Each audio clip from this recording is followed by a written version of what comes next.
Hi everyone, it's Haley with Scrappy Gidget, and I promised a quick update video on my progress for my Pop Sugar 2018 reading challenge. I've been reading Unbroken for the last couple weeks. I'm about halfway through, or just over halfway through.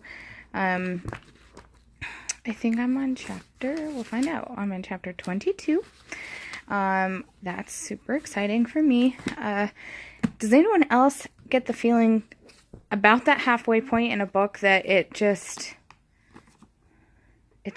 like you feel like you've been reading it forever? Because I feel like that's how it is. But when I actually when I have time and I sit down and I actually like get in the zone and I'm reading, I read it super fast. It's a great book. Besides the things that we have already talked about in previous videos, there was something insane happened. I'm not going to give it away. I don't believe in spoilers.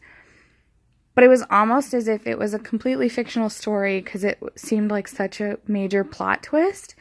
But that's the crazy thing about Unbroken, is that it is not fictional. It is a true story about Louise Zamperini. The author even includes different footnotes and special additional information about different things. There's footnotes in the back, references and what have you. So that is absolutely, it's insane. It's such a great story. I can't believe, if I didn't read it, I wouldn't believe that it was true. A couple other things I wanted to talk about is this read and return.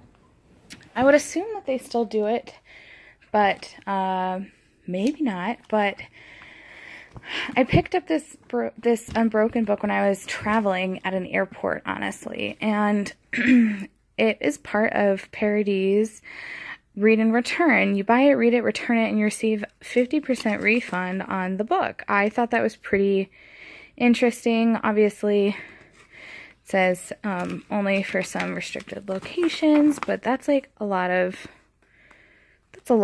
airports that happens. So I really hope that they still do that program, because I think that's kind of cool. I don't think I'll ever take advantage of it unless I really didn't like the book, simply because I usually don't get rid of books once I buy them.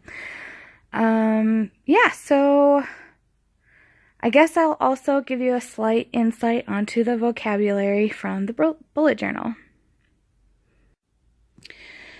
So if you've watched the bullet journal series on my channel, I started out the front with a look into the year. Here's my reading challenge.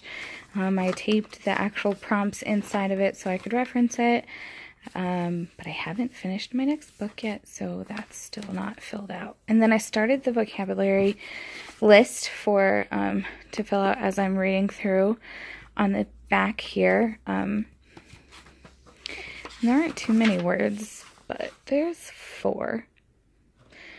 Obstreperous, Teutonica, Ubulant, and Alacrity. I don't know how to even say that. I should probably look up the pronunciation of it.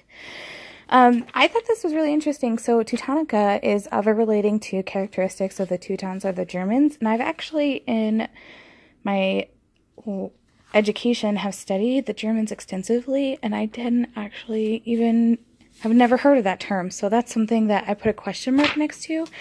And that's just my way of indicating that I wanted to look more into that specific topic. So that'll just be something that I get to nerd out on later, just to kind of figure out where that comes from. Well, thank you guys for tuning in for Reading Wednesday. I hope you're making progress on your books. Let me know what you guys are reading, or if you have any questions or anything else you'd like to see on this channel, just let me know. Thanks for watching.